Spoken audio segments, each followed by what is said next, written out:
All right, everyone, we are back live from the Oasis. I'm glad that you're joining us here again. For those of you who may be viewing this for the first time, I'm Mike Davis. I'm one of the teaching pastors at the Oasis in Southern California. Let me turn this off here. Don't want that. Okay. Something was on. So let's pray, and then we're going to get into some more study on who's the boss, women and men in biblical and cultural context. So, Father, we thank you so much for your spirit who leads us and guides us into all of your truth. Lord, as we come to study once again, we thank you for just being here with us, your presence guiding us in our study. In Jesus' name, amen. All right, open your Bibles to 1 Timothy chapter 2, verse 13 and 14. And I am going to be sharing, well, let's read the verse first. 1 Timothy chapter 2, and starting at let's start at verse 11, get a little context here. Let a woman learn in silence with all submission, and I do not permit a woman to teach or to have authority over a man. This is the New King James, but to be in silence. For Adam was formed first, then Eve, and Adam was not deceived, but the woman being deceived fell into transgression.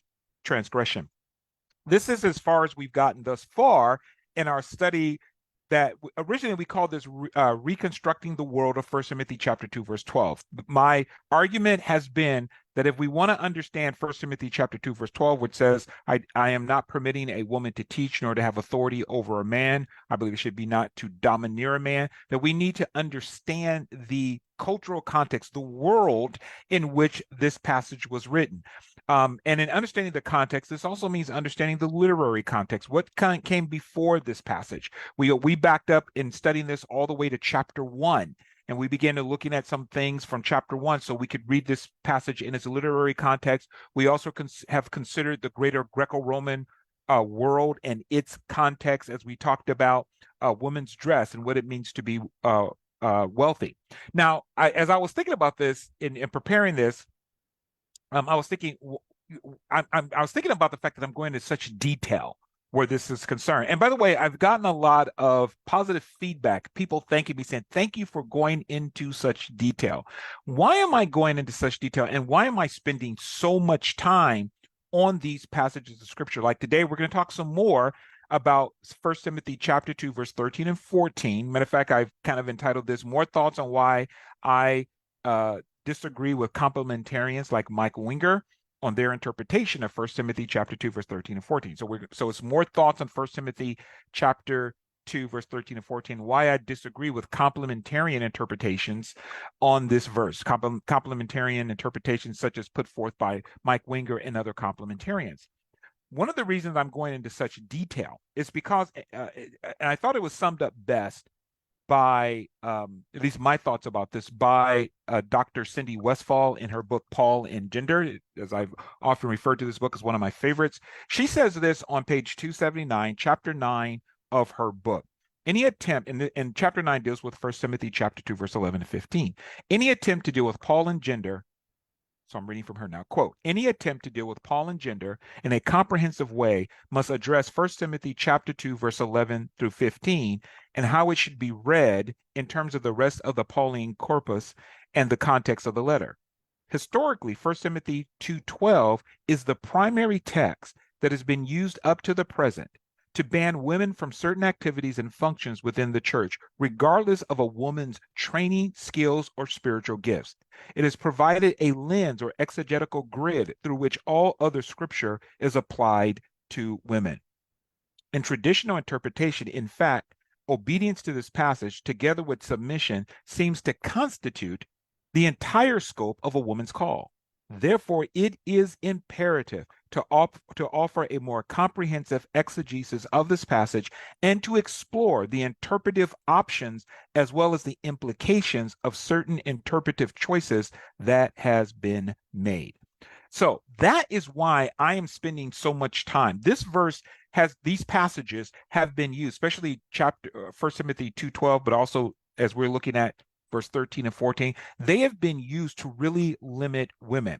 And like Dr. Westfall said, because this is the way I was thinking, I want to look at that there are other interpretive choices where this verse is concerned, that you just can't settle on one. That when you take into context the culture and the beliefs as we've been doing where this passage is concerned, beliefs about what it means to be wealthy, beliefs about what in terms of their time and day, beliefs about what it meant for a woman to wear expensive clothing and to adorn themselves, and what the wealthy thought about themselves and how people viewed the wealthy. When you start taking that into account and you apply that to these passages, you begin to see, as Dr. Cindy Westfall said, you begin to see other interpretive options, and those have to be brought into play because these verses have been used to severely restrict women in what they can and cannot do. It has had an impact upon the calling of many women. Many women have read these passages and says, I'm not sure what I can or cannot, I'm not sure about my calling. They begin to doubt their call. So this is why I've been spending so much time to say there are other possible plausible readings of this text than the ones that complementarians like Mike Winger have given to the text. And Mike Winger is just one among many. There's Dr. Wayne Grudem, Dr. John Piper, and many others.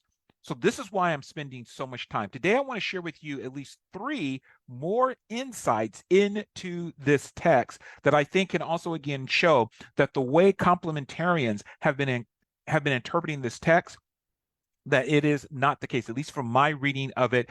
I'm offering other, again, interpretive options to say, yeah, I think there's other ways of being able to read this that fits with the literary context, that fits with the culture of the times and day, and the way Paul also ministered. So let's jump into this. First of all, I want to say again that 1 Timothy chapter 2, verse 13 and 14, where Paul is using the Genesis account in Genesis chapter 2, Genesis chapter 3, he utilizes this. As we saw last week, based upon my reading of this text, Paul is not using the creation narrative to establish a transcultural universal principle about the role relationship of men and women at home or in the church.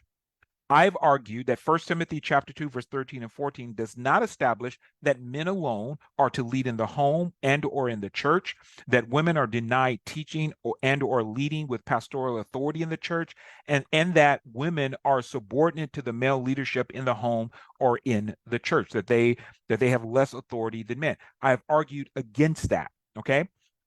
Rather, what I've argued that Paul is using the creation narrative in a Jewish exegetical manner. He is using, as we said last week, a technique. One of the technique that he's using is called allegory.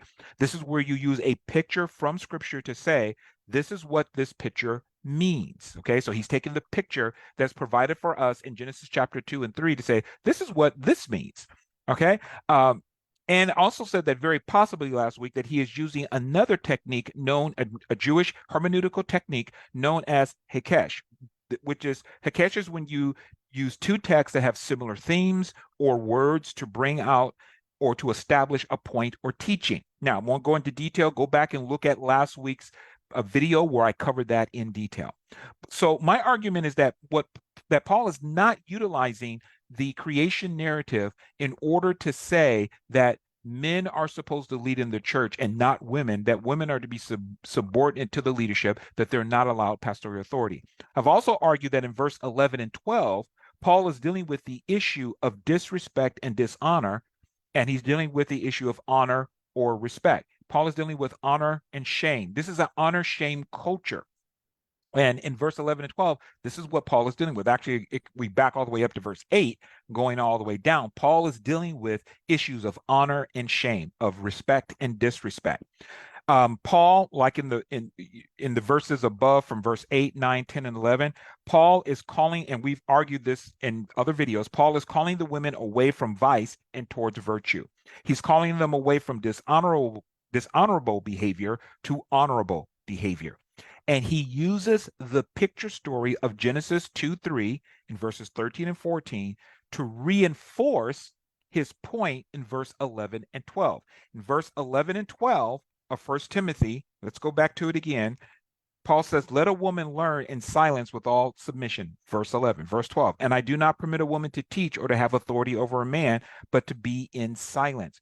For Adam was formed first, then Eve, and Adam was not deceived, but the woman being deceived fell into the transgression. So again, my argument is that Paul is using the narrative story, the creation narrative, to reinforce the points that he is making in verse 11 and 12. Now, to a certain extent, I think complementarians would not disagree with me on that, but I'm saying that he's using this he's using Jewish hermeneutical techniques to utilize to reinforce his point, and he is also using a Jewish concept when he says that, especially for verse 13, when he says that Adam was formed first, then Eve. He's using a Jewish concept where you point to something that is considered small or insignificant to disabuse the haughty or overbearing or domineering person, to disabuse them of their arrogance and their sense of superiority, to disabuse them of their domineering behavior. And we quoted this last week.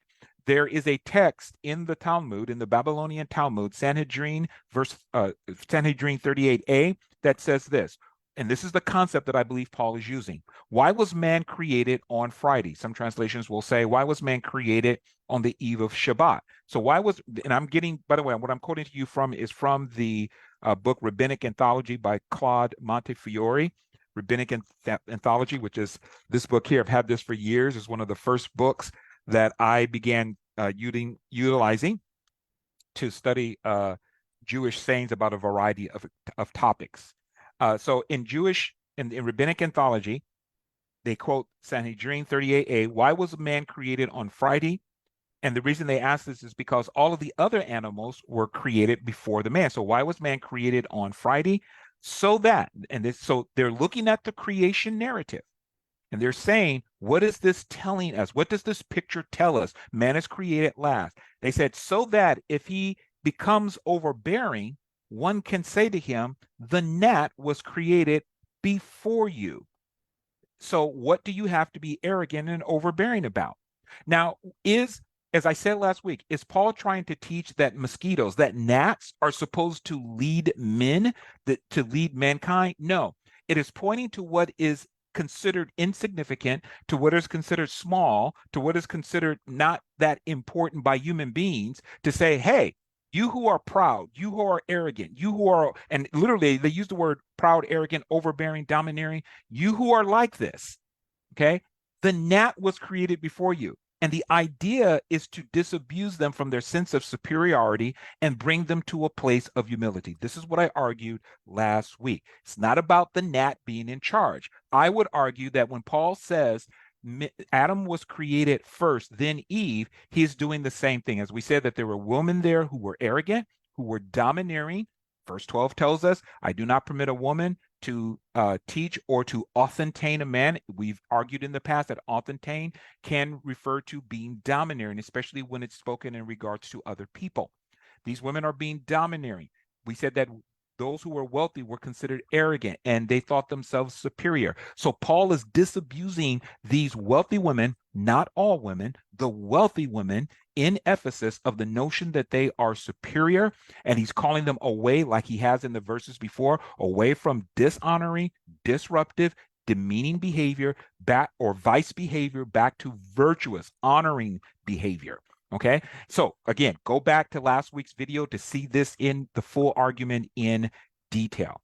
So verse 13 and 14 does not have to do with establishing a universal transcultural principle that says that all women in all times, in all places, are not to have pastoral authority. They are to be submitted to their husbands at home and to the leaders in the church, who are, that only males can have that leadership. What Paul is saying, and I'm going to say this on purpose, what Paul is saying in verse 13 and 14 in an indirect manner, I'm going to come back to that and explain why I'm saying it's in an indirect manner. But Paul is saying in an indirect way, in verse 13 and 14, that which to the women, that which you belittle and see as insignificant, the men, the male teachers, they are deserving of respect. They are to be shown honor. Why? And he gives an illustration. Adam, the man, was created first. That's the position of honor. And then Eve, or the woman. So Paul is saying, see this picture? This is what this picture is telling us, just like the rabbis did. Okay, so Paul is saying to the women, so honor and respect your teachers by listening to them and learning from them. And then Paul says in verse 14, and Adam was not the one who's deceived. Just like the men who are your teachers in Ephesus, they're not the ones who are deceived. They're not the ones who've embraced this false teaching. Rather, it was Eve who was deceived and as a result crossed the line into dishonorable behavior. What it says in 1 Timothy 2 is that Eve transgressed. Okay, so Paul is saying in the same way, ladies, you've also been deceived. You've embraced some false teaching. You've crossed the line into dishonorable behavior. And we see that starting at verse 9 all the way down. They are dressing in a way that would bring dishonor upon themselves, dishonor upon the community, dishonor upon their men. And if they're married, it would bring dishonor upon their husbands, just in the way that they are dressing. We've covered this in other videos also. So Paul is saying, you ladies have been deceived. You've crossed the line into dishonorable behavior. You have nothing to be proud about or feel superior about. In case you're wondering, well, what was the dishonorable behavior of Eve? Go back to last week's video. I talk about it in detail. Okay, so this is what Paul is saying in citing verse 13 and 14. This is my argument that this is what he is doing. He's using these Jewish hermeneutical techniques, allegory, Hekesh, possibly Hekesh, and he's also utilizing this concept where you point to something insignificant that came before in order to disabuse what came after of thinking that they are superior. Okay, so this is what Paul's argument is. He's calling the wealthy woman away from arrogance, away from superiority to humility. He's calling them to humility or back to humility. Now, here's the thing. This is one of the things I wanted to share with you in terms of more additional insight. I said I was going to share three. Here's the first one I want to share. He's calling them to humility, but humility was not a virtue in the Greco-Roman world. Did you know that? Humility was not really a virtue in the Greco-Roman world. Let me quote to you from this book, Humilitas, which is the Latin word for humility. This is by Dr. John Dixon, PhD at Macquarie University in Sydney. He says this about, and this is really a great book. I haven't read through all of it yet, but I've read through substantial portions. But this is what he said about humility within the Greco-Roman world. He said, it probably won't surprise you to learn that in a society that placed such a high value on honor, humility was rarely, if ever, considered virtuous. Okay? In the 147 pithy maxims of the Delphic canon, this was a Greek work. He says in the 147 pithy maxims of the Delphic canon, which was written in 6th century BC, considered by ancient Greeks to be the sum and the substance of the ethical life, so it's teaching about the ethical life, there is no mention of the theme of, let alone the word, humility. So the Greeks had this work called the Delphic Canon, 147 pithy maxims, almost kind of like our book of Proverbs, that talked about the ethical life. And he says there is no mention of there's no mention of the theme, and there is no mention of the word humility at all in the 147 Delphic, in the 147 work known as the Delphic Canon, which is considered to be the sum and the substance of ethical life. He goes on to say, as I said in chapter 1, the word humilitas and its Greek equivalent, tapenos, usually carry the negative meaning of being put low. It was an undignified inability or refusal to establish your merit. This is what it means to be humble. And it was seen as undignified. To be brought low was undignified. It meant that you refused to establish your merit or your honor. Aristotle, again, provides insight into the ancient mind. In discussing a situation that will calm people down as opposed to agitate conflict, he refers to the, quote, humble person, end quote.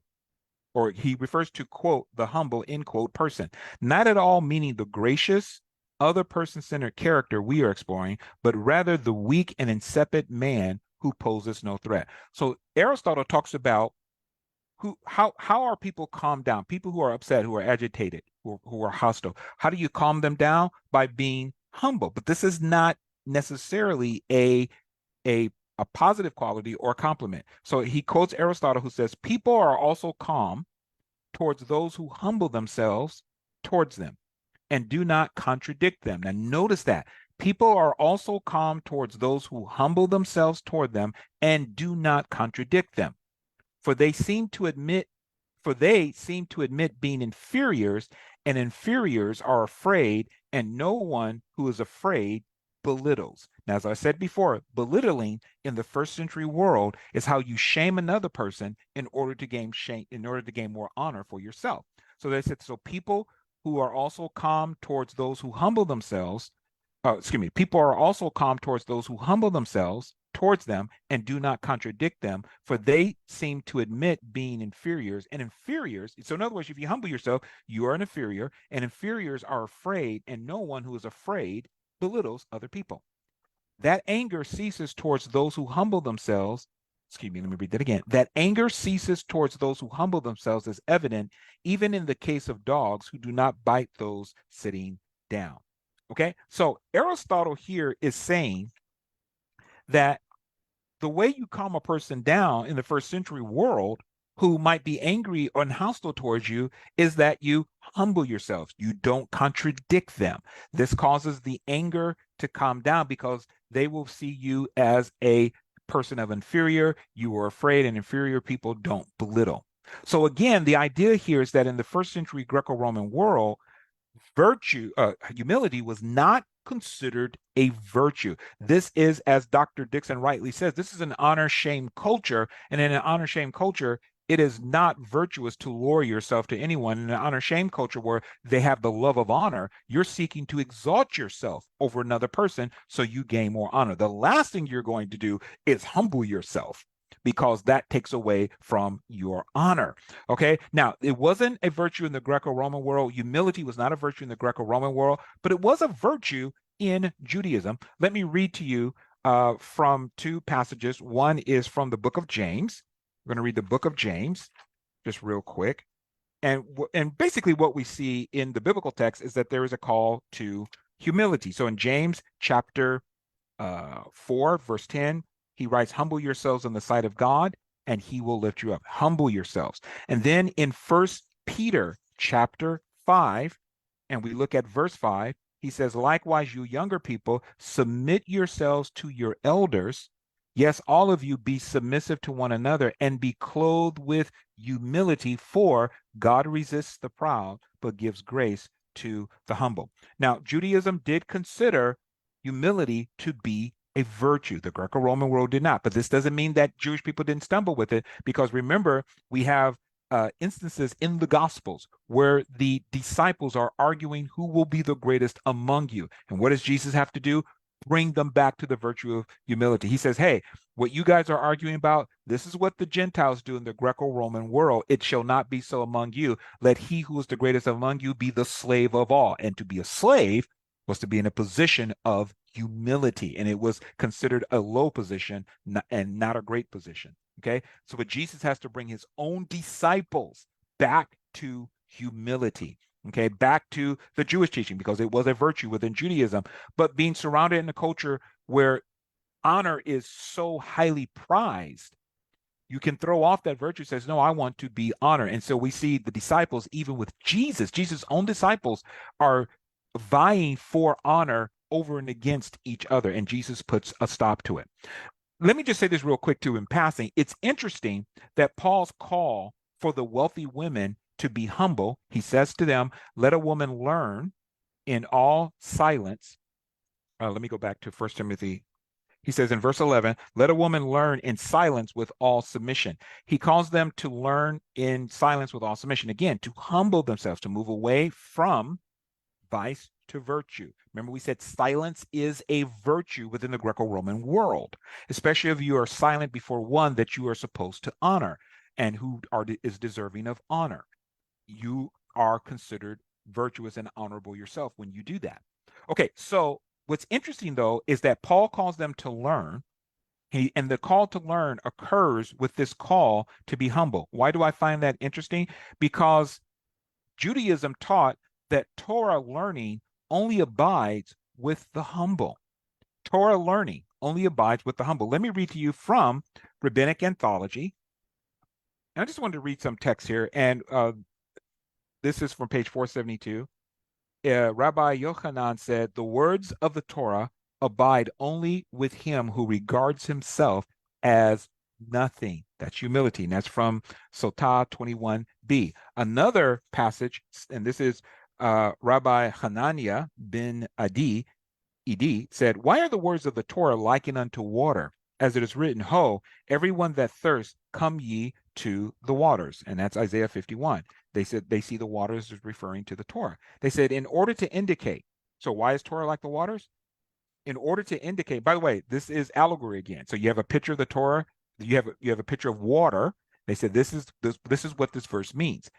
In order to indicate that just as water leaves high places and goes to low places, so the words of the Torah leave him who is haughty and stay with him who is humble. So in Judaism, it was believed that in order to retain your learning, your Torah learning, you had to be humble. So I find it interesting that Paul, in the call of the wealthy woman to be humble occurs within the context of learning. Now, was it Paul's point? Was he trying to say that the Torah only abides with those who are humble? That may not be his point here, but I just found it interesting. Thought you might find it interesting also. Okay, so number one, Paul is calling these women to humility, which is a virtue. He's calling them away from being proud. He's calling them away from being arrogant. He's calling them away from superior attitudes. He is dealing with issues of honor and shame in 1 Timothy chapter 2. The question we can ask, so number one, we see that the other point I wanted to bring out, the other insight is that Paul is calling them to humility. Now, I'm going to tie all this together, so stay with me. I was really blessed this week when someone was watching last week's video on YouTube, and they left a message saying, "Thank you so much for breaking this down." And they encourage people. It may seem like he's taking a long time to get the point, but stay with it. Stay with him. He ties everything together. And I don't remember the name of the person right now. I should have wrote it down, but thank you for saying that. That blessed me. Stay with me because I tie it all together. Okay, bringing all the threads together. So Paul is calling these women to humility and away from arrogance, away from a sense of superiority that they would have because of their wealth, as we talked about last week. The question, and this deals again with issues of honor and shame, because this is an honor shame culture. Here's the question: why are the women acting like this? Why are they as I have argued, why are they dishonoring and belittling the men and or the male teachers and possibly their husbands? Why are they doing this? Well, we saw last week in detail that the women, because of their wealth, might feel that they were morally superior and were entitled to lead. This is one of the things that wealth could do, according to Aristotle. We saw this, that Jesus also implies this in Luke chapter 22. So we talked about that in detail. Because of wealth, the wealthy people could feel like they were morally superior and that they were entitled to lead. So that's one reason the women would be acting this way. They would be belittling the men, the male teachers, their husbands possibly, that they would have this superior attitude in seeking to domineer because of their wealth. Another reason, and this is the second nugget of insight that I want to share, another reason is that it has to do with the concept of envy as it was understood in the first century, the concept of envy as it was understood within the first century Greco-Roman world. Now, I'm going to offer this as a suggestion. I'm not saying 100% this is what it is, but when you look at what's going on, as we have talked about this so much and the wealth and everything, there is it is very possible that one of the reasons the women are acting like this is because of envy as it was understood within the first century Greco-Roman world. We're going to talk about this. Go over to 1 Timothy chapter 6. 1 Timothy chapter 6. 1 Timothy chapter 6, Paul, verse 3 says, "If anyone teaches otherwise, or teaches a different doctrine," referring here to the false teaching, "and does not consent to wholesome words or sound words, even the words of our Lord Jesus Christ, and to the doctrine or teaching which accords with godliness, he is proud, knowing nothing, but is obsessed with disputes or arguings and questionings, obsessed with disputes, questionings, and arguments over words, from which come envy, strife, reviling, evil suspicions, useless wranglings of men of corrupt minds and destitute of the truth, who suppose that godliness is a means of gain. From such withdraw yourself." I want you to notice in verse 4, Paul says that the person who does not consent to sound, healthy words even the words or the teachings of our Lord Jesus, and to the teachings which accord with godliness, this person is proud. They're deluded. They don't know anything. They're puffed up. They're haughty. And they are obsessed. So notice this person is proud, puffed up. They are obsessed with disputes or with questions and arguments, questions that lead to arguments, disputes and arguments over words from which come envy. So one of the things that says here that one of the byproducts of the false teaching is envy. One of the byproducts of this deluded, puffed up mind is envy. All right. What is envy? Envy, as defined, Dr. Stanley Porter in this book here, The Pastoral Epistles, a commentary on the Greek text, he defines envy as the desire to have the desire to have what belongs to another, and hence is a form of jealousy. So envy, by one definition, Dr. Stanley Porter says that it is the desire to have what belongs to another, and hence is a form of jealousy. Now, something that I learned a long time ago in a book called Biblical Values, I think it's Biblical and Social Values by John J. Pilch and Bruce Molina. They're the editors of it. They said that when the Bible talks about certain states in either the Old Testament or the New Testament, it is not simply the idea you just feel it. The idea is that you feel it and you act on it. So envy is not just an internal state that you have, but it's something that gets embodied in behavior. You act on that envy. As a matter of fact, Dr. Jerome Nere, in his book, Honor and Shame in the Gospel of Matthew, he broadens and expands the concept of envy in the context of an honor and shame culture. He expands the definition and gives us more insight as to what did it mean to be envious of another. Let me read to you from Honor and Shame in the Gospel of Matthew, page 19. This is what Dr. Jerome Nere has to say, and he quotes Aristotle and some other philosophers and orators, Cicero. He says, first of all, envy, he said, let's see what I want to say. Okay, he distinguishes envy from another state called emulation. Aristotle distinguishes envy from emulation. And this is what he says. While envy is pain at seeing another succeed with an accompanying desire to harm the other and level his advantage in prestige. Okay, so envy is you experience pain at seeing another person succeed, and you have a desire to harm the other person and to level or to destroy his advance in prestige or his advance in honor. Emulation is likewise pain at the success of another, which spurs the onlooker to equal the success that's been observed. So emulation sees someone succeed. I'm bothered by it, but I seek to equal their success. I'm not trying to destroy them. I'm seeking to equal their success. But envy is being distress, pain at the success of another. And I desire to harm them. I desire to bring down their prestige, their honor.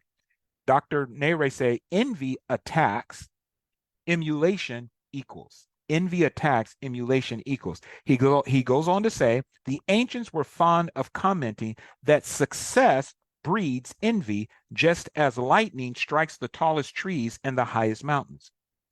Aristotle informs us that envy is distress at the success, quote, of one's peers. Envy is distress at the success of one's peers. Cicero, another philosopher and orator, later echoed this. He says, Cicero, quote, people are especially envious of their equals or of those once beneath them when they feel themselves left behind and fret at the other's upward flight. So envy again is when you are distressed, you are upset at the success of a peer or one who is beneath you, who is now succeeding, and you feel that you are left behind. So you attack them to bring them down, to lower their honor, which enables you to gain more honor. One more quote. Dr. Nere says, quote, thus envy describes the eruption of hostile feelings at the success of others, which generally issues in some aggressive action to harm the other and diminish his prestige or honor. I'm putting the word honor in there because that's what he means by prestige. In the light of the image of limited good, therefore, any success on the part of a peer is perceived to come at another's expense, who assuredly will act to ensure no further loss and to restore the previous status quo. Okay, so what he means by that is in the ancient world, I've talked about this before, I'll just mention it again briefly. Things like honor, goods were not seen as being plenteous. Here in our modern world today, especially here in America, we say, oh, there's not enough, well, we'll just make more. Okay, we'll just create more. We perceive many times our resources as being unlimited. In the ancient world, all resources were limited. All goods, anything that was good, was seen as limited. This includes honor. Honor was limited. There's only so much honor to go around. Think of it as a pie. There is so much of the honor pie to go around, and everybody gets a certain slice. But if I want to add to my honor, I don't make more pie. I have to take your slice. So this is what he means by when he says that when someone is envious at the success of another, it means that you're going to take aggressive action to harm them and to diminish their prestige, and because you perceive their success and their gain of honor as taken away from your honor. So you have to take away their honor. You have to do something to destroy them or destroy their honor, belittle them, so that by doing this, you don't have any further loss of honor, and you can restore the previous status quo. You can restore your honor, or you can gain more honor. This was the reality of the first century Greco-Roman world, one of envy and competition. Now, why do I bring all of this out? So once again, let's say envy is pain at the success of another, which moves a person to seek and attack another, to belittle them, to dishonor them, and thus gain or restore their honor. This is what envy does. Why would the wealthy women in Ephesus be envious? And who would the wealthy women in Ephesus be envious of, and why? Who would these women be? Because they're wealthy. As we talked the last week, by being wealthy, they would be at a higher status, a higher social and economic status. So who would the wealthy women? Because what I'm arguing is that the people who are envious are the wealthy women. Who would the wealthy women in Ephesus be envious of, and why would they be envious of them? Okay, I suggest that the wealthy women in Ephesus, not all women, the wealthy women, were envious of the male teachers and or leaders. Why? Why would they be envious of them? It is because of the teaching and leadership position held by the male teachers. You see, in the ancient world, to teach or to be recognized as a teacher, to be recognized as a leader, was to be honored. If you taught and you were recognized as a teacher, that was honorable. Turn in your Bibles, if you have them, to Matthew chapter 23. Matthew chapter 23. I'll just show you something real quick that Jesus said. To be a teacher was to be honored. In Matthew chapter 23, it says, and we'll start at verse 1 to verse 12. Then Jesus spoke to the multitudes and to his disciples, saying, the scribes and the Pharisees sit in Moses' seat. By the way, that was a place of honor. Therefore, whatever they tell you, observe and do, but do not do according to their works, for they say and do not. For they bind heavy burdens hard to bear and lay them on men's shoulders, but they themselves will not move them with one of their fingers. But all of their works they do to be seen of men. Notice that all their works they do to be seen of men. This is honor language. Because honor is gained publicly. You do things in front of the eyes of others that you respect to gain more honor from them. So all their works they do to be seen of men. They make their phylacteries broad and enlarge the borders of their garments, which is where they put the tzitzit. They love the best places at feasts. The best places are places of honor, and the best seats in the synagogues. They love greetings in the marketplace and to be called by men, Rabbi, Rabbi. But notice here in verse 8, but you do not be called Rabbi, for one is your teacher, the Messiah, and you are all brethren. Do not call anyone on earth your father, for one is your father, he who is in heaven. And do not be called teachers, for one is your teacher, the Messiah. But he who is greatest among you shall be your servant. Notice Jesus, he's calling them away from this vice of seeking honors through titles.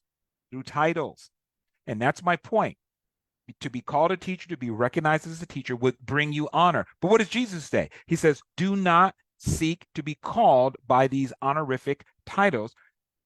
He who is greatest among you shall be your servant or your slave.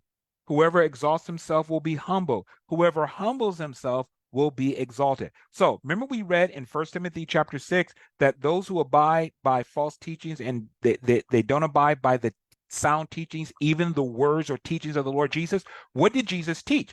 He teach move away from trying to gain honor from men. By the way, Jesus was not against you. He was not against people gaining honor. It was how they went about doing it. It was gaining honor in before men. Because when you try to gain honor before men, what this usually leads to is conflict. So Jesus says, hey, let's get rid of this conflict. How? Stop seeking the honor which comes from men. Stop seeking titles in order to be called. Now, he's not saying don't go to school and you can't get a title. He's saying stop. This is an honor shame culture. Stop seeking to be called certain things so people will honor you. Now, we do have that today. We've got so many people going by the title of doctor within the Christian community. And sometimes I hear that and I listen to what people are teaching. I'm going, where'd you get your doctorate from? And I've known people who they cling to those titles. People that I know, I'm connected to several scholars online. I've talked with them behind the scenes, and I often will refer to them as Dr. So-and-so. Every single one who have what I would call a legitimate doctorate from a legitimate university or seminary, every single one has said to me, just call me by my first name. Just call me, like Dr. David Silverman. Call me David. Dr. Cindy Westfall. Call me Cindy. Dr. Carmen Ice. Call me Carmen. Every single one that I've talked to behind the scenes, Dr. Ron Pierce, call me Ron. None of them has said, call me doctor. I remember talking to somebody one time who had a doctorate degree. It was an honorary doctorate degree. And I said, well, what do you want me to call you? Do you want me to call? And they said, call me doctor. And I was like, okay. We tend, even today, to utilize, and I had a friend of mine who did this one time. He demanded that everyone referred to him as doctor. And I remember Karen and I were at his service one time, and he goes, everyone must refer to me as doctor. And I've known him since I was 16 years old, but I am not calling him doctor. Matter of fact, I'm gonna go right up there right now and call him by his first name. I was being facetious. I will admit. We get into this thing, if it's not doctor, it's pastor or apostle or prophet. Let me just do a little side teaching. Why do you want to be called by these titles? Are there apostle, prophets, evangelists, pastors, teachers? Yes, I believe those things are still around today. But why do you want to be called that? That's what we have to look at. And we sometimes think, well, this legitimizes my ministry, or it helps me to feel better about myself. And Jesus does not want us to put our sense of worth and value, our honor, in these titles. That's not where we get it from. And people will get upset with you. Conflict will arise if you don't call them by these names. Okay. I don't require people to call me pastor or anything else. People call me that. I don't require it. I usually, when I write to people, I don't usually sign it as, yours, Pastor Mike. I'll go, Mike, your brother Mike, your bro Mike. Okay. I don't require that. Now, I will refer to people as Dr. So-and-so, and it is a matter of respect. If I'm talking about Dr. Cindy Westfall or Dr. John Dixon or Dr. Wayne Grudem, for me, it comes from maintaining respect for people when I'm quoting their works. But what I'm talking about here is when we do this, trying to get honor. This is what Jesus said not to do. Do not let your honor be centered and grounded in these titles. So to be called a teacher was an honorific title. And the passages that we just read, Matthew chapter 23, verse 1 and 12, those passages are about honor and people seeking honor. Dr. Jerome Nere, again, in his book, Honor and Shame in the Gospel of Matthew, he says that special names are claims to worth. So special names like rabbi, prophet, teacher, these are claims to worth. I'm arguing that this is one of the reasons why the women were envious. As we saw last week, now follow me, as we saw last week, the wealthy women would be patrons. It's very possible they were patrons of the churches that they were part of. They were patrons of their community. They were contributing to their church or to their Christian communities financially. As we said last week, this is what wealthy people were expected to do. We saw that Paul does call for the wealthy to give to those that are in need. So that was expected. It was part of the Greco-Roman world. They would be expected to contribute financially. What would they expect in return? They would expect to be honored. How would you honor someone? By giving them a leadership position or giving them an honorific title, or both. You give them an honorific title and you give them a position of leadership. And as we saw last week, the early church did not engage in these practices. They would not automatically give you an honorific title or position of leadership simply because you were wealthy and you contributed to the needs of the community. They didn't do that. Now, this is what was expected in the larger Greco-Roman world. If you were part of a group, if you were part of an association, and we said synagogues, we talked about associations, synagogues, the early believers gathering together would be seen as an association. Often associations had patrons. Patrons would contribute to the needs of the association, and it would be expected, okay, we must give them something in return. They've given us favor. We must return the favor and honor them. And one of the ways we can honor them is by giving them honorific titles, or we could give them positions of leadership, or both, the title and the leadership position. What I am proposing is this, and this is why there was envy. The leadership or teaching positions were being held at the time by men who were either at the same socioeconomic status as the wealthy women, or they possessed lower socioeconomic status than them. That those who were in positions of leadership, the male leaders, the male teachers, were either at the same level, same socioeconomic level and status, meaning they had the same amount of money, they had the same amount of honor status, and or they possessed lower socioeconomic status than the wealthy women. And this would have aroused envy in the wealthy women. If these men, and I believe that probably, we don't know for certain, but I would put forth the idea, the suggestion that many of the men were probably at a lower socioeconomic status. Remember, one of the things, I'll bring this up right now. Paul tells Timothy in 1 Timothy chapter 4, let no one despise your youth. I looked up that word despise. You know what it means? To belittle. Let no one belittle your youth. Let no one belittle you because of your youth. Probably Timothy was of a lower socioeconomic status than the wealthy women, and he was being belittled. He was being demeaned for this. All right. So probably some of the men, if not all of them, but probably some of the men were at a lower socioeconomic status and socioeconomic status than the women. They had less money, they had less status, but they were given positions of leadership and of teaching in the church. Now you say, well, why were they given it? Probably, as suggested by Taryn Williams, they probably had come in to the faith first and they had been established, they had been taught, so now they had positions of leadership. And so the women who came in wealthy, who came in contributing to the church, were not automatically given leadership positions or titles, but they're seeing those that they would consider beneath them socially, economically. These people have honored position. They are teachers and they are leaders. And what does this cause? This causes envy. Remember what Cicero said. People are especially envious of their equals or of those once beneath them when they feel themselves left behind, and they fret at the others' upward flight. So if these women are coming in and they're used to the larger Greco-Roman world, which is where when I give as a patron to a community, to an association, I'm automatically given honors. I'm automatically given leadership. I'm automatically given titles of honor. That's what I am used to. But I come to this group, I become a believer, I'm born again, and I'm contributing, but they're saying, no, not yet. You can't be a leader here.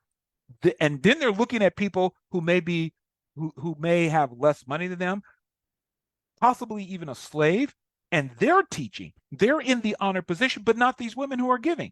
What does that mean? They're left behind. And those who would have been considered beneath them in the larger society are, in terms of position in their thinking, you're above me. Now, of course, what Jesus taught is let those who are greatest among you be the servant of all. Jesus is not teaching, and the church is not supposed to teach one is greater than the other.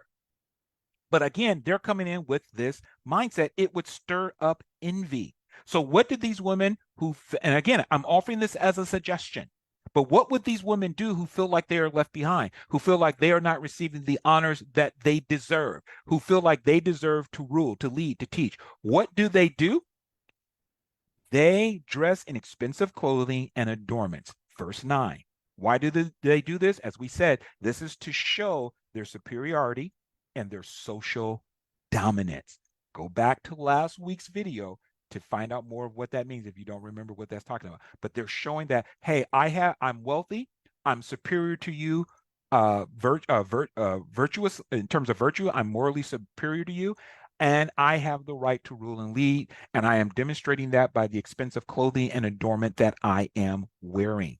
And they're asserting their social dominance by teaching false doctrine in a domineering manner.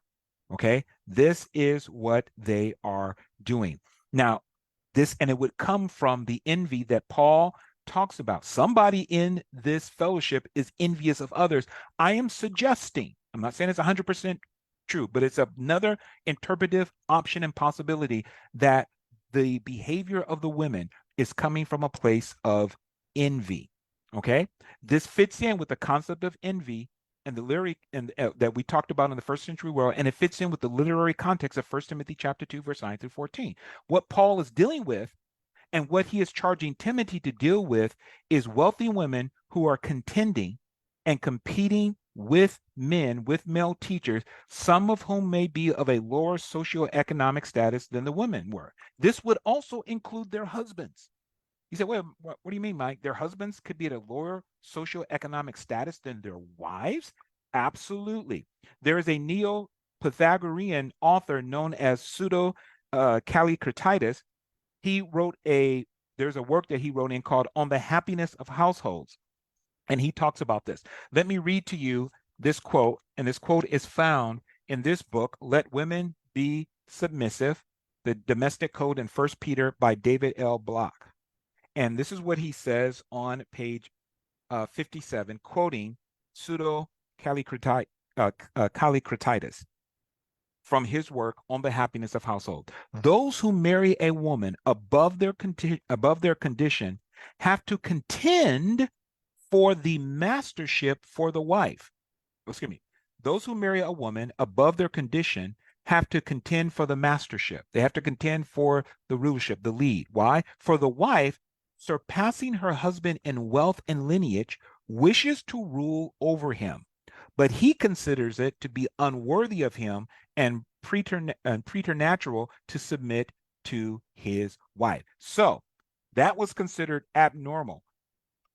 I quoted to you before a guy by the name of Marshall who said, they asked him, would you want to marry a woman who was richer than you? He says, no, because he says, why would I want to be my wife's wife?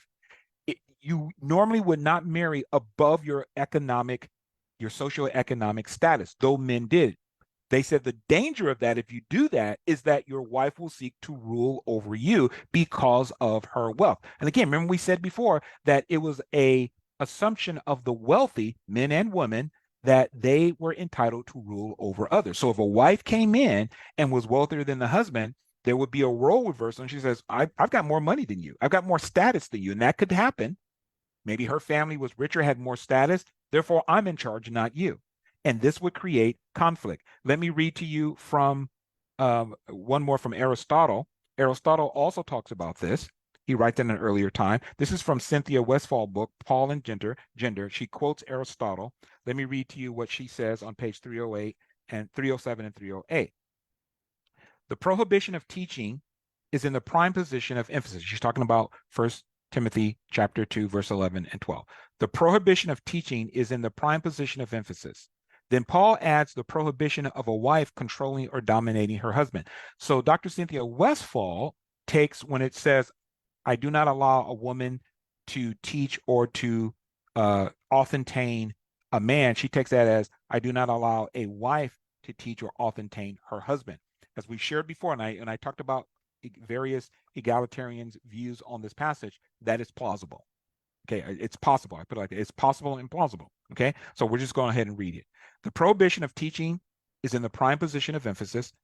Then Paul adds the prohibition of a wife controlling or dominating her husband or forcing him against his will. This is how she interprets Augmentin, which I believe is correct.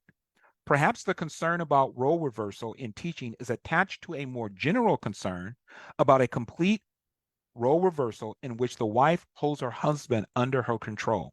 This would have been a problem resulting from the false teaching and the emancipated women, or it may be a problem directly related to wealthy women, which is clearly an issue in the congregation and among the widows. If widows and wives were wealthy through inheritance, role reversal could be a real and present experience. In fact, Aristotle describes such an exception where the wife would rule the household because of her inheritance, which gave her power. Quote, this is Aristotle now. Sometimes, however, women rule because they are heiresses. Their rule is thus not in accordance with virtue, but due to wealth and power, as in oligarchies, end quote. However, this was definitely not, this is Dr. Westphal again, however, this was definitely not the cultural idea, and it had the potential of embarrassing or shaming the husband and the church in the society. And I've covered that in detail. So one of the things that could happen, if you had a woman who was more wealthy than her husband, she would expect to rule her husband. One of the things that would bring shame to the husband, as I've covered before, is wearing wealthy clothes, because that was seen as a vice. That would mean that her husband was not in control. It would signify that she had wealth that would be embarrassing also to the husband, because it would seem like, oh, your wife is wearing all this stuff. She's more wealthy than you. That would shame the husband. Okay. So again, all of this is dealing with honor and shame. And so Paul is dealing with, and he's charging Timothy again to deal with wealthy women who may be contending and competing with men. The male teachers could include their husband, who may be of a lower socioeconomic status than the women. Contending with others in the first century was contending with others for honor in the first century was a source of conflict. And again, I've taught on this already. Wealthy women influenced by false teachings and contending with men for leadership, for the honor of leadership, to be recognized as teachers or leaders out of envy and jealousy would definitely create conflict. This is why I say that envy could be seen as another reason why the wealthy women were acting this way. They were looking at those that they considered to be of lower socioeconomic status than them. They were like, hey, I got more than you. I can rule you. And this is not just what wealthy women did. Wealthy men would do this also. Unless they have been transformed by Christ, wealthy men could do the same thing. Wealthy men coming into dressed in finery, because it wasn't just women that did this. Remember, we read in James. James talks about a man comes into your your assembly, and the person is wearing nice clothing, and you say, sit here. Men and women would do this, and it was for the purpose of displaying, I've got wealth and I am to be treated in an honorable fashion. And the teachings of Jesus is, that's not how we function in my kingdom. Let he who is the greatest among you, let him serve the others. Do not jockey for position. Do not fight to be in charge. Seek to serve. This is why I say the complementarian view, where it's like, no, men are to be in charge. You're fighting for the position of leadership. You're fighting to be in charge of another. And this goes completely contrary to the teaching of Jesus. And if you say, well, Mike, this is the plain teaching of the text, it goes contrary to the teaching of Jesus, which means we are probably misunderstanding what Paul is saying. That has been my argument. Paul is not laying down a transcultural universal principle prohibiting women from pastoral leadership alongside men. That is not what he's doing in 1 Timothy chapter 2, verse 11 and 12, and especially in verse 13 and 14. He's not laying down a transcultural universal principle that prohibits women from pastoral leadership among men. What Paul is prohibiting is envy-motivated, competitive honor. Let me say that again. What Paul is prohibiting is envy-motivated, competitive, honor-seeking behavior that produces conflict and that's rooted ultimately in false teaching.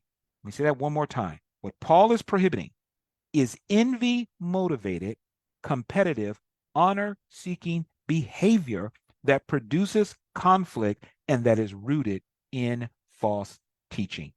This is what Paul is prohibiting, and this is why Paul is using First Timothy.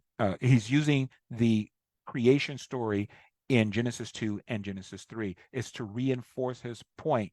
Do not be seeking positions of honor from men by seeking to compete and gain more honor by belittling others, and you move yourself into positions of teaching and of leadership. Don't do that. That's what the world does. That's not what we do as believers. Now, I said before that when I explain Paul's use of the Genesis 2 and the Genesis 3 narrative, I said he is speaking indirectly to the woman, saying to the woman, hey, you're to respect the male teachers indirectly. Now, he doesn't say this directly, but by citing Adam and Eve, the Genesis 2 and the Genesis 3 story, he is indirectly talking to the woman. Remember I said that, and I said I was going to explain it? This is why I said indirectly. So let's talk about the use of the word for in Greek in 1 Timothy chapter 2, verse 13, because it says, when Paul says in verse 12, and I do not permit a woman to teach or to have authority over a man, to obtain a man, but to be in silence, he then says in verse 13, for Adam was formed first. The word for here in Greek is the Greek word gar, G-A-R, gar, is how we would transliterate it, gar. It is often asserted by complementarians that verse 13 and 14 are given as the reason for the prohibition of women in verse 12. So Paul says, I do not allow a woman to teach, nor to assume or to take authority or to domineer or to obtain a man. It is often assumed that, okay, and why? Because Adam was formed first. Wayne Grudem, in his book, Evangelical Feminism and Biblical Truth, he states that, quote, Paul gives the reason for his command, and it is the creation order. So he sees verse 12 as a command. And really the only command is in verse 11, it says, let a woman learn. That's where the command is. Verse 12 is a statement, and I'm not permitting a woman to teach or to have authority. But anyway, he sees the reason for this is given in verse 12. So he says the reason is given in verse 13. Verse 13. So Dr. Groves sees the for, gar, in verse 13 as signaling the reason for his statements in chapter 2, verse 11 and 12. But gar can mean more than just because or the reason why. It can mean more than that. Now, there are egalitarians who have brought this out, and some people have kind of poo-pooed it, and let me share with you a little bit. Dr. Cynthia Long Westfall, in her book, again, Paul and Gender, actually speaks to this. This is on page 113, and note, page 113, note 13. Page 113, note 13. And she says, many scholars have argued that the conjunction gar signals that Paul is giving a reason, but this does not reflect an adequate understanding of how the conjunction functions. Okay, she goes on to say that gar itself does not express cause or reason. Its minimal semantic contribution signals support material, which may include examples, types, quotation, and other forms of support, as well as cause.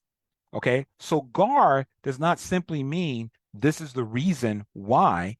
That is one definition, is one way it could be used. I should say it's one usage of it, but it's not the only usage. Really, what gar does is that it signals that there is support material that is coming for what is just said.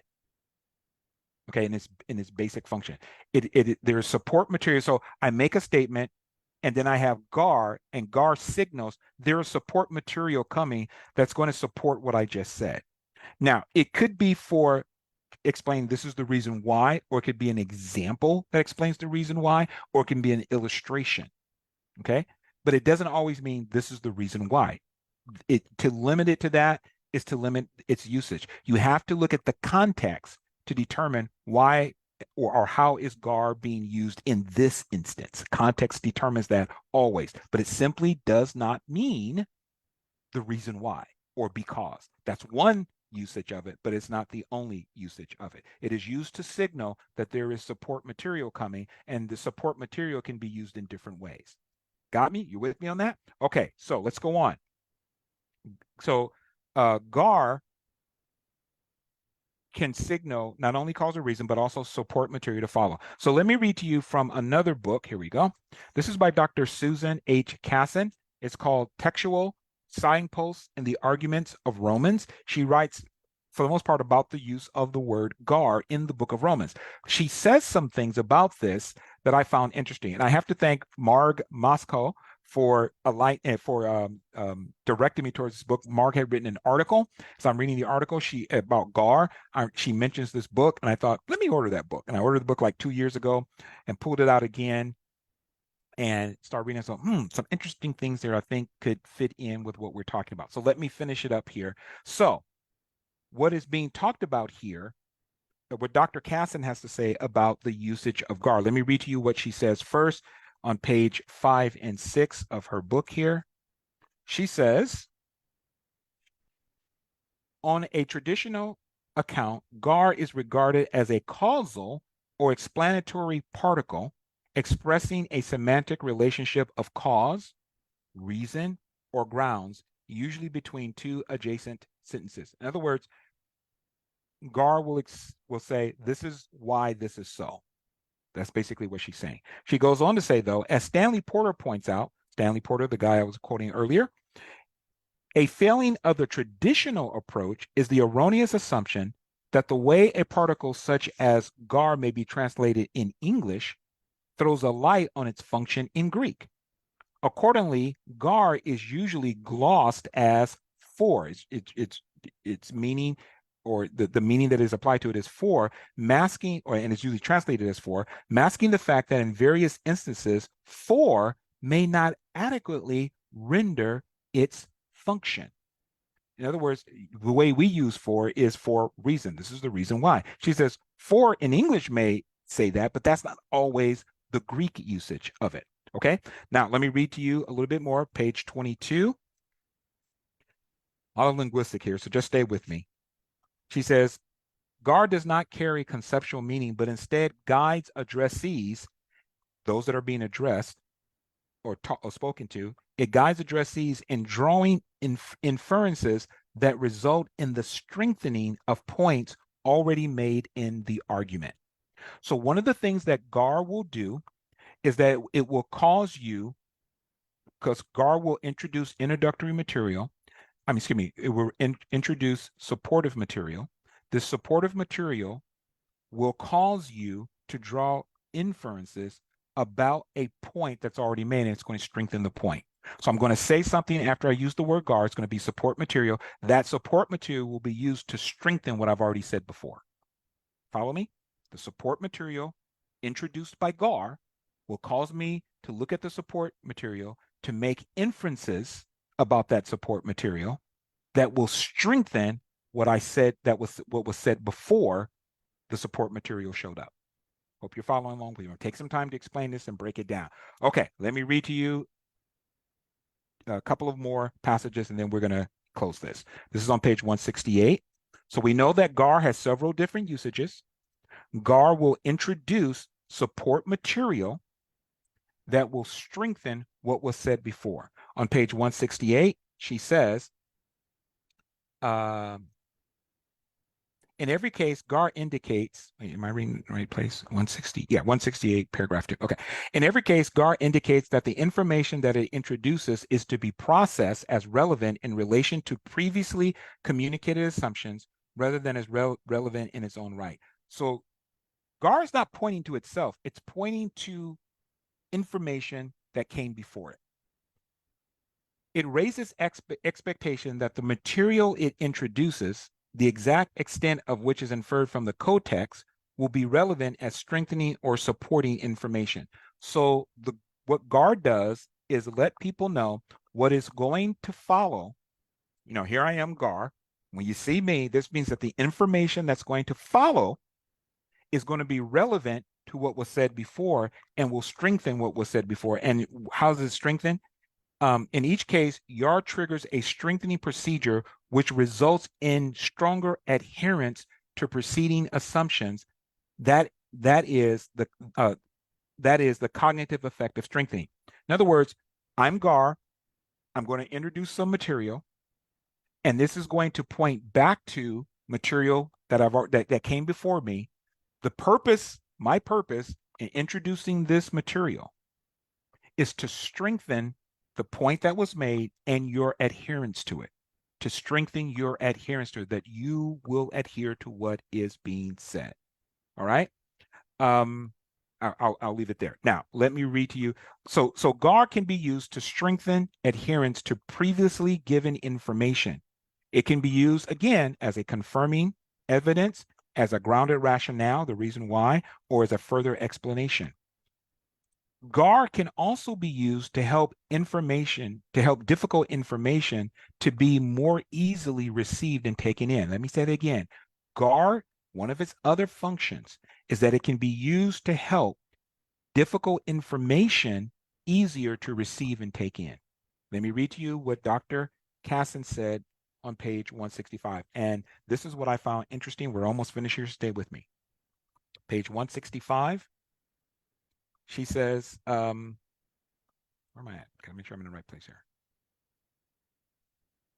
Oh, yeah. She said on page 165 that GAR contributes to the rhetorical effect of communication. Now, in context, she was talking about the use of GAR in a passage in Romans chapter 15, verse 23 and 24.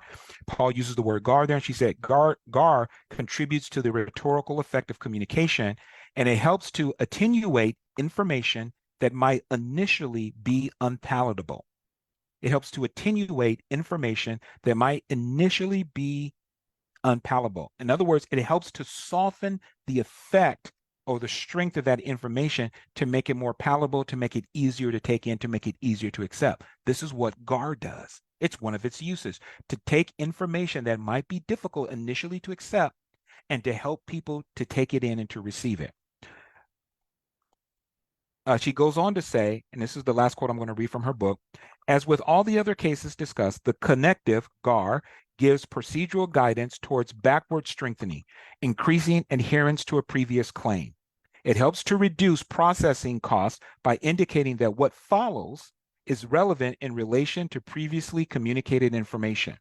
At the same time, because it is associated and addresses minds with background information, GAR, in this case, secondarily contributes to a rhetorical effect that softens the directness of a request, requiring tact in order to achieve its desired effect.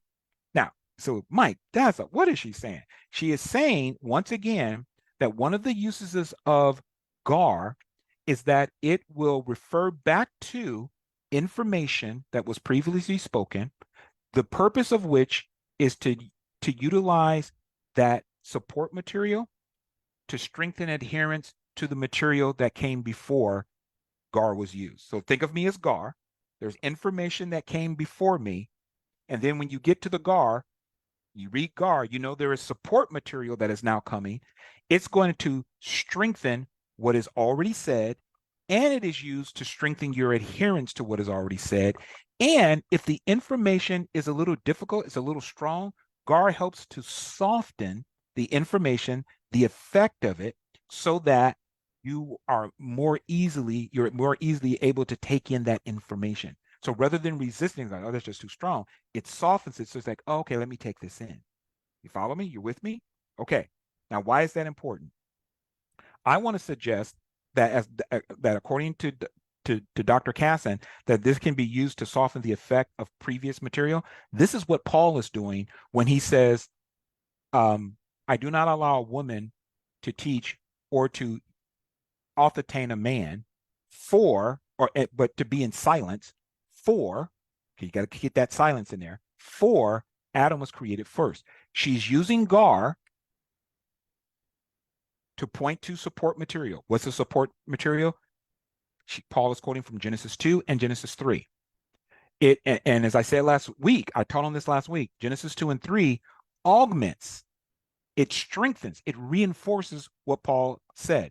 He's calling them to be supportive and not supportive. He's calling them to be respectful of the male teachers, to move away from dishonorable behavior by arguing with them, which is why he calls them to silence. And silence is honorable behavior. You're not arguing with the teacher, you're listening to the teacher. Okay. And he's using Genesis 2 and 3, the creative narrative, to emphasize that point. Not to say that men are the leaders for all times in every place, and women cannot be in positions of leadership for all times in all places. It's not doing that. He's calling them to specific behaviors of honor and respect and away from the vice of disrespect and dishonoring. And he's using the Genesis 2 and Genesis 3 material to do that. Now, along with Dr. Cassin's information, he's also using the GAR to soften what was said. Why would he do that? Okay, I taught in an earlier video. I'm bringing this home. I taught in an earlier video, video 64. You can actually go look this up. That Paul uses a rhetorical technique known as insinuatio. This is a rhetorical strategy that you use to win over those who might be resistant to an idea or to information. You use insinuatio. Again, this is a rhetorical strategy.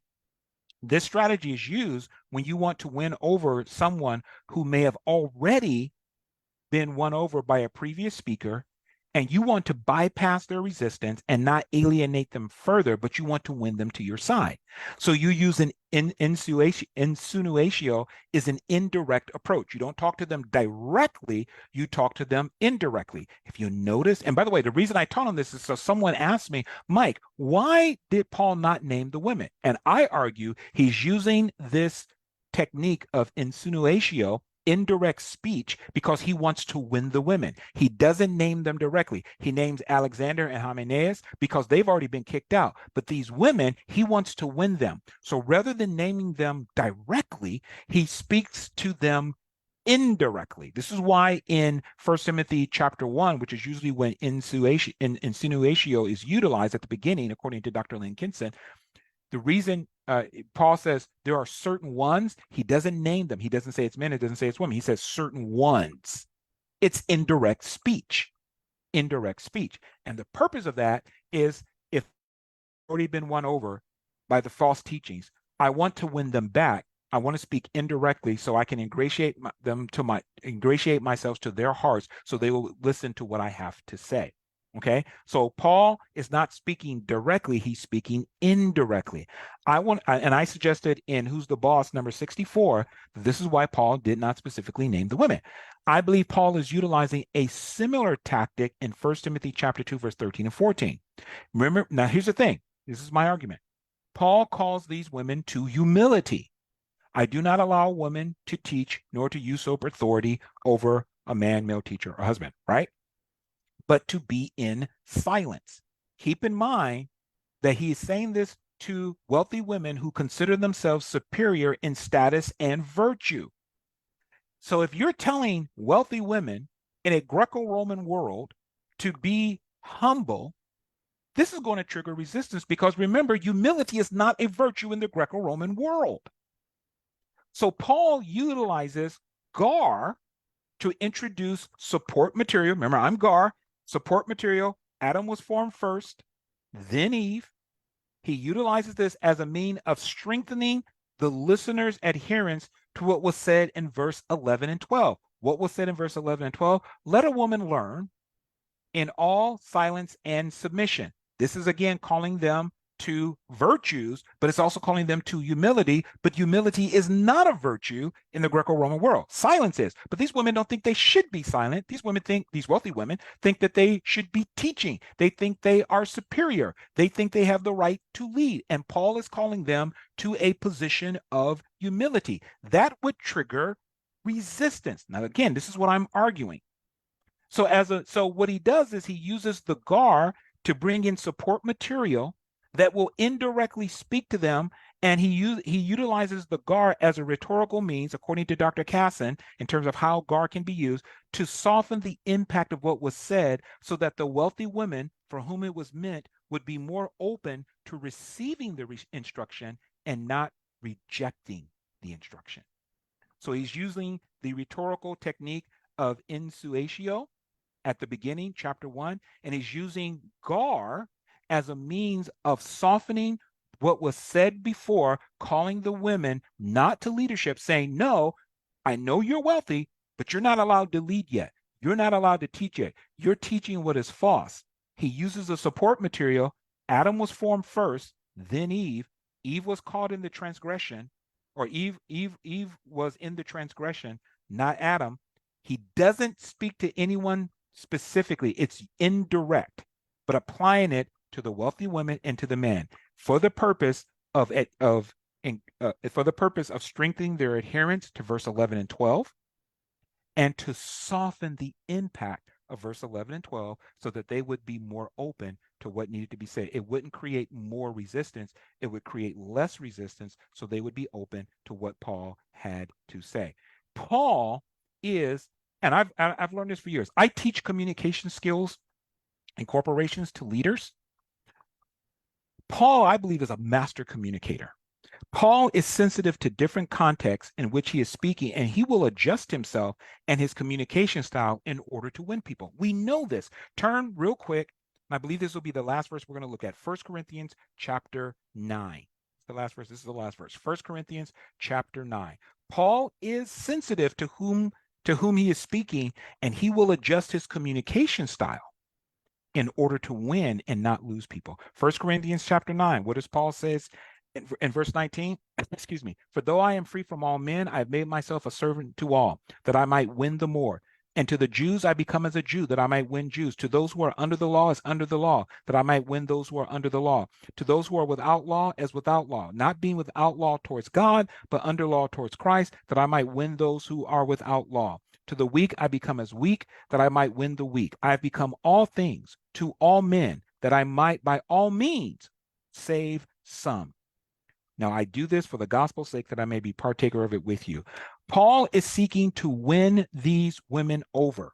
And Paul does not have the mindset, I'm just going to tell you the truth. And if you can't handle it, that's too bad. I deal with this with leaders all the time. One of the things that when I talk about leadership, we talk about the need for flexibility in how you communicate. And I've had leaders say to me, why do I need to change? Can I just tell them what needs to be told and they should do it? And I ask them, is that helping you get the results that you're looking for? Are you reaching your goals this way? I said, if you are, keep doing what you're doing. But most of the time, the majority of the time, they tell me no. I said, okay, I asked this question. Is your goal important enough to you that you're willing to flex your style, to adapt your style of communicating so that you can reach your ultimate outcome? Do you hear what I said? Is your goal important enough to you that you're willing to adapt or flex your style, not change who you are as a person, not change the truth of what you're saying, but changing your style in how you say it so that you can reach them, influence them, get them on your side so you can reach your outcome? And that's how I communicate to leaders. Paul had a goal. I want to win some. And it was important enough to him that he was willing to change and adapt his communication style, not the truth. He wasn't compromising truth, but he was willing to utilize strategies. He was willing to change his style to win the hearts of people. He did not want to lose. This is why when people say Paul was a misogynist, no, Paul did not want to lose these women. He was trying to win them, but he recognized if I just come at them directly, I might create resistance and I lose them. But if I come at them indirectly, utilizing support material that speaks to what's going on in an indirect way, then I can win their hearts and bring them back to the truth. This is what Paul is doing. So once again, I would argue that in using the creation narrative and using the connective term gar, he's not laying down a transcultural universal principle that applies to all women in all times and in all churches. He's being tactful. He is seeking to get the wealthy women to again move away from vice and disruptive, demeaning, and dishonoring behavior. This is what he's talking about, verse 11 and 12. He's seeking to get them to move away of that. He's using the support material of Genesis 2 and 3 to strengthen their adherence to the principles, strength. I'm sorry, not the principle. He's used it to strengthen the instruction that he gave in verse 11 and 12. And he's using gar to soften it so that they're more open to what he has to say, because he's doing it in an indirect manner. This is why I disagree with the complementarian view that verse 13 and the gar is providing the reason based upon the creation narrative, and that Paul is laying down a universal principle that applies to all time, all people, all women in all places, saying that women cannot be in positions of leadership alongside men in the church. I disagree with it. That is my suggestion and my conjecture, my possible reading of this text. And again, as Dr. Westphal said, there are other interpretive options rather than just saying, oh, Paul is just laying down this transcultural universal principle that says that men are always to lead in the home and the church and not women, and women can't lead alongside men and have pastoral authority. There are other interpretive options, and I believe I've shared some with you today. All right. Hope you got a lot out of this. If you did, let me know in the comment section below. Thank you for watching. I know I had a lot of material to share, but I wanted to share that. Lord willing, next week, we're going to start, as I said, start talking about 1 Timothy 2:15. Okay, we're going to jump into that. It's going to take a bit to unpack that, but thank you for joining us. If you're watching on our YouTube channel, KIC TV, thank you for watching. Number one, hit the like button, hit the subscribe button. Please share this video here on YouTube and on our if you're watching on Facebook, please share this video with your friends. God bless you. Lord willing, we will see you next week as we talk about chapter 2, begin talking about chapter 2, verse 15. Thank you for joining us. Like I said, Lord willing, we'll see you next week. Bye-bye.